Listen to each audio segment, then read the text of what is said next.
Bienvenue à tous.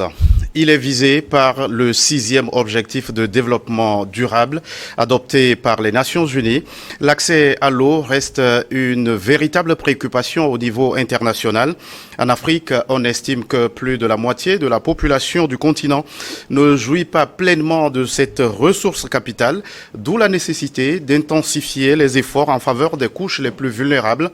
Pour évoquer les enjeux et défis liés à l'accès à l'eau, je reçois pour vous Jean-Augustin Adjoumara.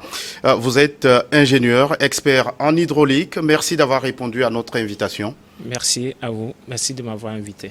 Alors, Monsieur Adjoumara, selon les Nations Unies, plus de 2 milliards de personnes dans le monde n'ont toujours pas accès à l'eau potable. Comment, d'abord, vous réagissez à ces chiffres? Vraiment, ces chiffres sont vraiment alarmants. Et ça nous appelle vraiment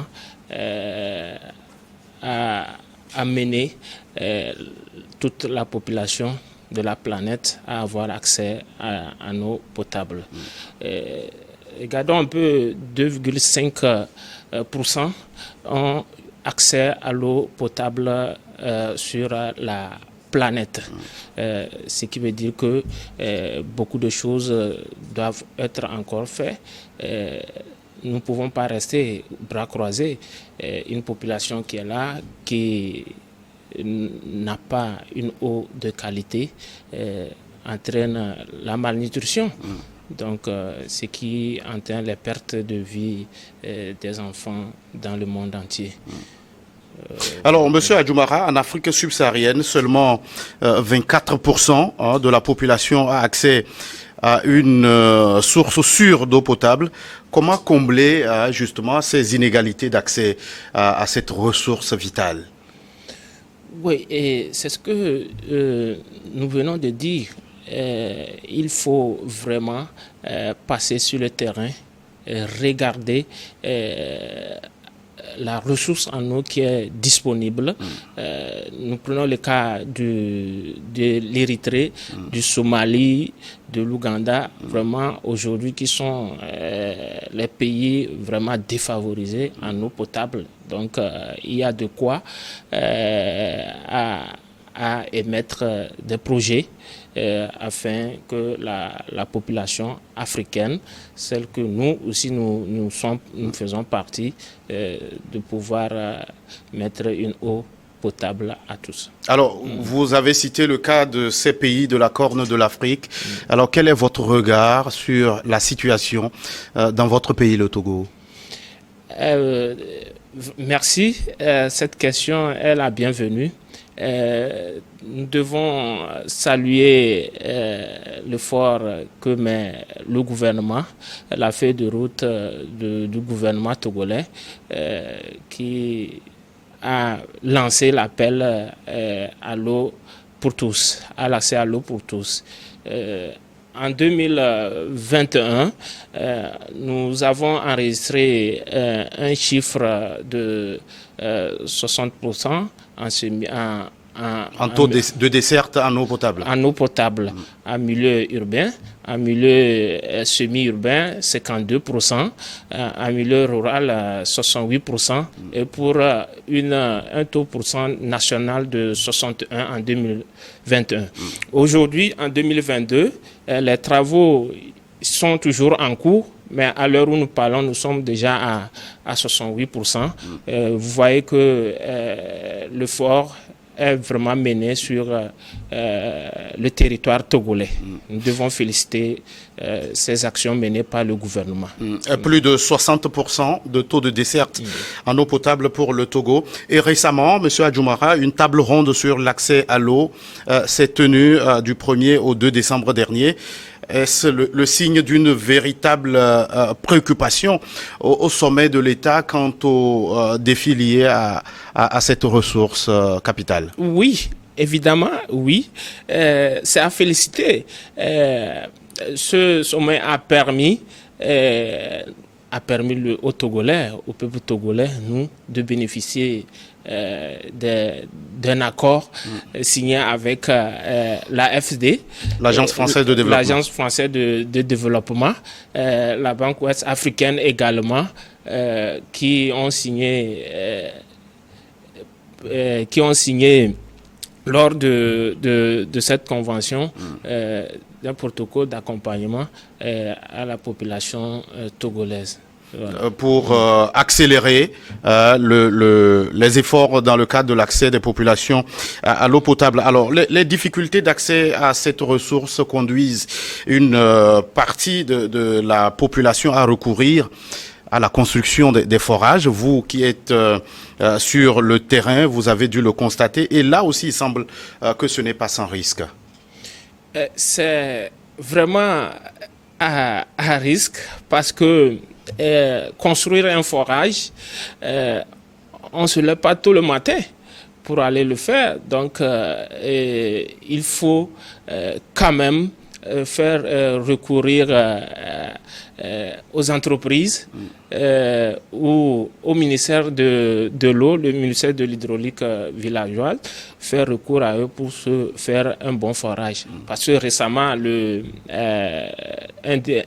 un arrêté a été mené selon laquelle il y a 7 catégories d'entreprises qui ont été classées au Togo. Alors, il faut un agrément avant de réaliser un forage. Alors, toi, en tant qu'entité, peut-être morale, vous voulez un forage, vous devez vous faire recours à une autorisation. Soit vous allez au ministère de l'eau, soit auprès de l'entreprise et vous aurez une eau de qualité. Aussi, nous devons signaler qu'il y a les collectivités qui ont besoin d'eau. Donc, qu'est-ce qu'ils font? Ils font la demande au niveau des directions régionales. Et ils font une demande avec une contribution. Alors, quand un projet vient, on leur octroie un don avec une subvention de l'État et ils ont de l'eau. Alors, vous qui êtes sur le terrain, alors quelle procédure faut-il observer lorsqu'on sent la nécessité de se doter d'un forage? Puisque vous venez de le dire, on ne se lève pas un matin pour commencer la construction d'un forage. Tout à fait. La procédure, il faut aller sur le terrain. Il faut d'abord connaître le besoin. Le besoin, à quelle fin doit être utilisée l'eau ou le forage.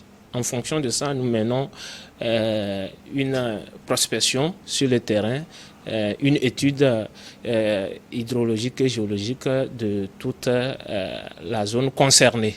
Et nous faisons une implantation et en fonction de ça, nous observons déjà le débit qui peut être obtenu et la profondeur.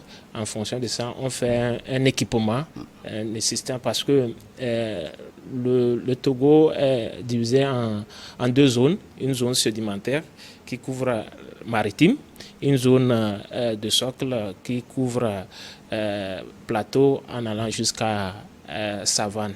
Il faut aussi souligner qu'il y a une petite anomalie dans la zone maritime que nous appelons le biseau, c'est-à-dire le sédimentaire à la fois le socle. Donc ça, c'est des dispositions qu'il faut mener, qu'il faut prendre. Voilà pourquoi plus bas, on disait qu'il faut faire recours à les spécialistes du domaine pour que le travail soit fait de qualité. Alors, pour que le travail soit fait de qualité, est-ce que ce qu'on constate sur le terrain et tous ces forages qui ont été construits, est-ce qu'ils ont observé toutes ces mesures dont vous parlez? La question m'amène vraiment à appeler nos confrères citoyens de revoir leurs forages qui ont été réalisés. Certes, ils ont eu les moyens, ils ont réalisé leurs forages. Bon, alors, est-ce que la nappe qui devait être captée, elle a été? On ne va pas faire un forage de 5 mètres, On ne va pas faire un forage de 10 mètres, dire que nous avons l'eau de qualité. Donc, c'est l'occasion aussi de dire à la population vraiment de faire extrêmement attention parce que la santé est beaucoup en jeu. Oui. La santé est en jeu. Avoir de l'eau est une chose, l'avoir en bonne qualité en est une autre. Alors, comment s'assurer que nous avons véritablement accès à une eau potable de bonne qualité? Alors, c'est très simple. En 2014, le ministère de l'eau a sorti un arrêté qu'il faut faire l'analyse de l'eau, l'analyse chimique et bactériologique de l'eau. Donc, une fois réalisé le forage, puisque l'eau vient du sous-sol, le sous-sol appartient à l'État. Donc, il va de quoi à ce qu'on regarde un peu, vraiment rigoureusement sur ça. Nous menons une analyse, analyse chimico pour détecter le taux de nitrate, le taux de fer qui n'est pas bon, surtout à la santé de la femme. Vous allez voir, la femme, elle tombera grosse et puis elle consomme une eau qui n'est pas de qualité. Il y aura problème à l'accouchement. Alors, il y a des laboratoires qui sont au Togo. Nous pouvons citer l'Institut d'hygiène, l'Université de Lomé, la TDE Kakaveli, la TDE Atakpame, la TDE Kara, qui sont là disponibles pour traiter l'eau. Alors, on envoie un échantillon au laboratoire pour ressortir les premiers éléments, le taux de nitrate surtout. Ensuite, après, quand le forage est réalisé et on équipe le forage qui fonctionne normalement, je vais dire, alors on fait maintenant un second prélèvement pour ressortir le taux de bactéries et terminer le traitement de l'eau, et l'eau est de qualité. Voilà la procédure à suivre. Alors, l'ambition du gouvernement togolais est aujourd'hui de porter le taux de desserte en eau potable à plus de 80% d'ici 2023. Comment vous, acteurs du domaine, vous comptez jouer votre partition dans la réalisation de cette vision, M. Adjoumara? Ouais, alors, notre partition, ça nous incombe vraiment, c'est de sensibiliser toujours notre population. Je lance encore un appel à nos mairies. Nous devons toujours toucher l'eau de qualité. Nous devons toujours avoir accès à l'eau, parce que c'est la feuille de route. Ça nous incombe tous, donc c'est un appel qui nous concerne à tous les citoyens, togolais d'œuvrer pour que l'ambition du taux de désert soit à 80% en 2023.